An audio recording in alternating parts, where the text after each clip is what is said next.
हाँ जी स्टूडेंट्स, बेटा जो इस क्लास के अंदर हमने डिस्कस करना है that is a quick revision for organising. ठीक है, सो बेटा इंपॉर्टेंट चैप्टर है ये। First of all after planning, this is the second function of the management और in this function after planning बेटा this function plays a very important role in the management. ठीक है, as we know that the functions of management helping the organization to achieve their goals। ठीक है, so उन्हीं में से बेटा एक फंक्शन ऑर्गेनाइजिंग। so है क्या बेटा organising? it is the process of defining, grouping the activity of the enterprises and establishing authority relationship among them।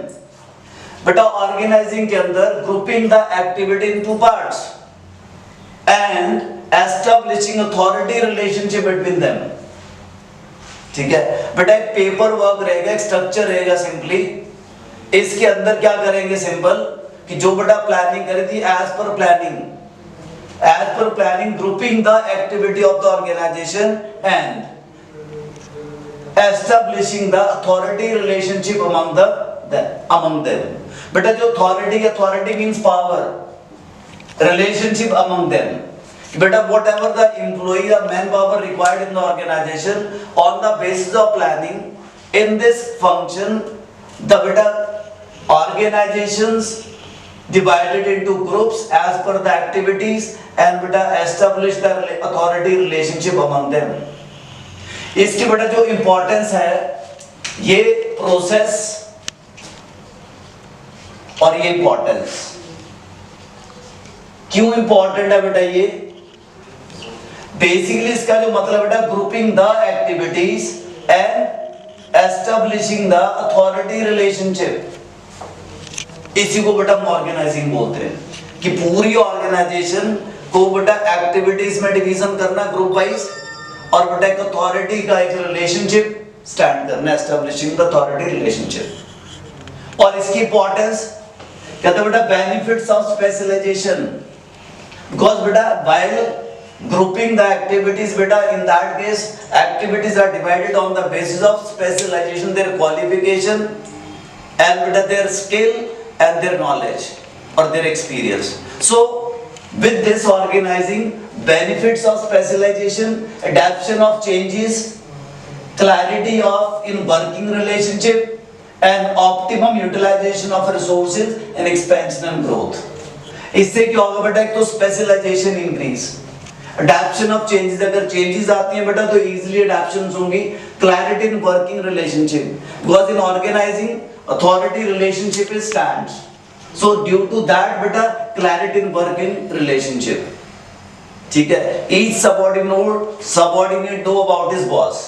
Then optimum utilisation of resources, बेटा जो रिसोर्सेज रहेंगे वेस्टेज नहीं होगी, प्रॉपर यूटिलाइज होंगे और with due all these things बेटा there may be expansion and growth in the organisation. ठीक है जी, किसी भी ऑर्गेनाइजेशन के अंदर इन सब से क्या होंगे बेटा? Expansion and growth. देन बेटा प्रोसेस ऑफ ऑर्गेनाइजेशन, प्रोसेस के अंदर बेटा डिवीजन ऑफ वर्क, बिकॉज बेटा जब डिवीजन होगा एक्टिविटीज के अंदर the work is divided into parts, तो division of work is there. Departmentation बेटा all the organisation divided into groups और parts, so departmentation. Assignment of duties, ठीक है जी, इसी टॉपिक के अंदर बेटा there duties are assign because in this function of management बेटा authority relationship stands. Then after that assignment के बाद बेटा make reporting relationship। तो in short we can say in organizing it बेटा clear about the boss and subordinate। ठीक है, and the subordinate answerable to whom and boss is answerable to whom। ठीक है, तो बेटा सारी चीजें, this is the process of organizing and बेटा this is the importance of organizing। then बेटा types of organizing, formal organization as well as informal organization।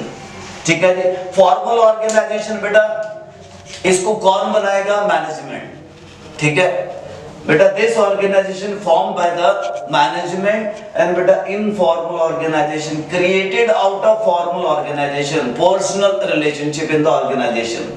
ठीक है, देन बेटा आगे डेलीगेशन, नेक्स्ट जो टॉपिक है इसके अंदर important, that is the delegation. Delegation is the process which a manager share some of his work and authority with his subordinate. ठीक है बेटा, डेलीगेशन का सिंपल मतलब क्या है कि बेटा एक बॉस है, देखो बॉस और सबऑर्डिनेट में क्या डिफरेंस है, basically both are the employees of organisation, but the basic difference between the boss and subordinate, बेटा boss has a more authority as comparison to subordinate. ठीक है, तो यहां पे बेटा delegation is the process which a manager share some of his work and authority with the subordinate, some authority is delegated to a subordinate। ठीक है, उसके बाद बेटा डेलीगेशन सेंट्रलाइजेशन एंड डिसेंट्रलाइजेशन। तो बेटा जो सारा कंट्रोल रहेगा that is centralised and when the authority is delegated बेटा, तो ऑन दैट स्पॉट बेटा decentralisation is there. So decentralisation के अंदर इफेक्टिव मैनेजमेंट, ठीक है, देन बेटा employees development because the authority is delegated to the subordinates, with due to that beta effective management is there, employees development is there, motivation of the employees, then beta better coordination and helps in growth। ठीक है, these are the beta benefits of the decentralization। Decentralization mean when the authority is delegated by the boss or manager to their subordinates। So effects of the beta delegation of authority, which is known as a decentralization, comes as effective management, then beta employees development, motivation of employees and better coordination and helps in growth। जब बेटा employee better coordination रहेगा तो naturally बेटा उस organization की growth के अंदर भी benefit मिलेगा। Then this is a delegation। Then one thing is a structure।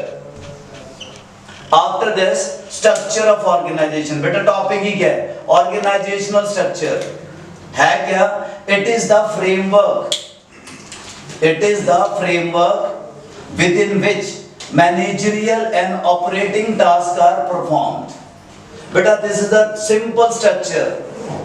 ठीक है, इस स्ट्रक्चर के अंदर it is the framework within the which managerial and operating task are performed. ठीक है, मैनेजिंग लेवल के ऊपर और बेटा ऑपरेटिंग लेवल के ऊपर हाउ द टास्क और work is perform, which is known as the organizational structure। बेटा this organization structure having a two types, one is a functional structure and one is a divisional structure। तो बेटा functional structure division on the basis of functions। ठीक है, जब इसका division करेंगे तो functional structure के अंदर नेम से ही क्लियर हो रहा है बेटा, द ग्रुप किसके बेसिस पे बनेंगे बेटा, फंक्शन बेसिस के अंदर। For example function wise you can say sales manager, purchase manager, production manager and बेटा finance manager. So these division is made on the basis of their बेटा functions. Whereas divisional structure, divisional structure बेटा किन organisation के अंदर possible है बेटा, जिनके business units ज्यादा होते हैं। ठीक है, तो बिजनेस यूनिट्स के अंदर पहले क्या होगा बेटा, बिजनेस डिवीजन होगा और आफ्टर बिजनेस डिवीजन बेटा वहां पर उनका फंक्शनल स्ट्रक्चर डिसाइड होगा।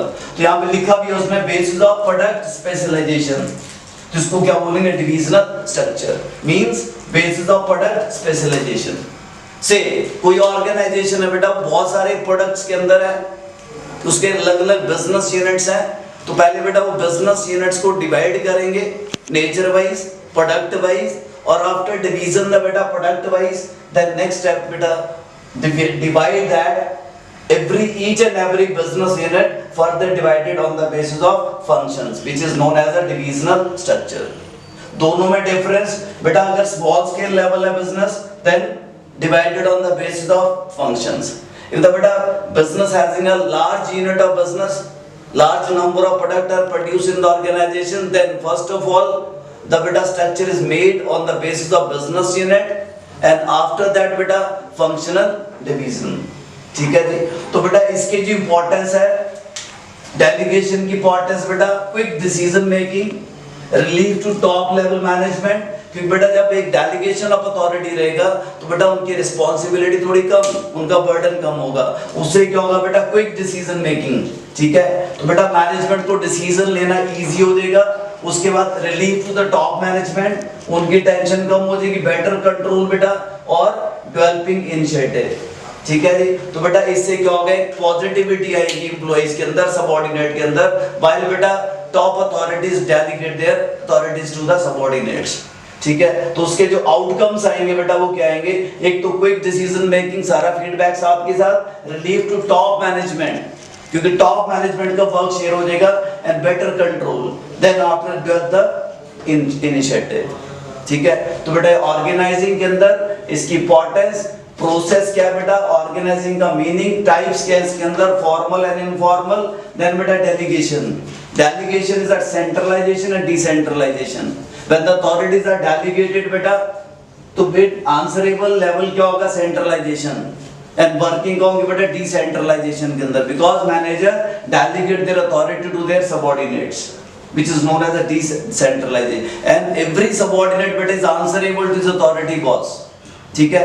so इससे क्या होगा, effective management, employees development बेटा, motivation of employees and better coordination between the workers, and whereas helps in growth, ठीक है जी।